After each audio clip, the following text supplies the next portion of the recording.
কান্দুলি মাছ খাই মই বৰ ভাল পাওঁ। কান্দুলি মাছ দেখিলে মোৰ বাবাৰ কাৰণে মনত পৰে। মোৰ বাবায়ো খুব ভাল পাইছিলে মাছ খাব।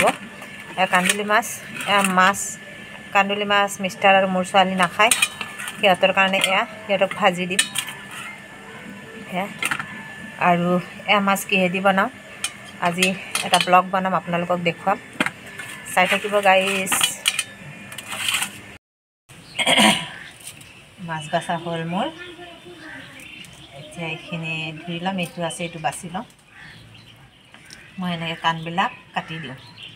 কাণবিলাক কাটি দি এই ফুলটো যে আছে মাছৰ এইখিনি গুচাই দিওঁ। সিহঁতে লেতেৰা বস্তু খাই যে।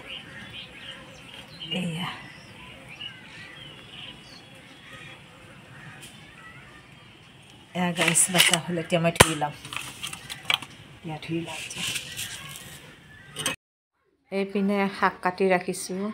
এয়া মূলা শাক। বাইদেউ এজনীৰ ঘৰত গৈছিলোঁ, তেখেতে নিজৰ বাগিচাৰে শাক দি পঠালে। লগতে এইপিনে মাছ ভাজি আছোঁ। মাছ ভাজি আছোঁ।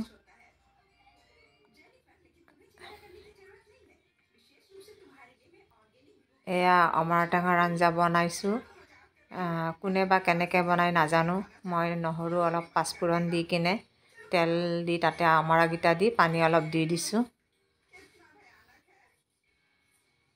মই এনেকৈয়ে বনাওঁ। আৰু টেঙাৰ আঞ্জাত বৰ বিশেষ একো জটিলতা নাই। আৰু এইপিনে বনাইছোঁ কলেদি মাছ বনাম। টেঙাৰ আঞ্জা নোখোৱাৰ কাৰণে কাচকল আৰু মাছৰ জোল। কলখিনি ভাজি হৈ গ'ল, এতিয়া পানী দি দিম। ইমানখিনিয়ে জোল ৰাখিম, ইয়াতকৈ বেছি জোল ভাল নালাগে।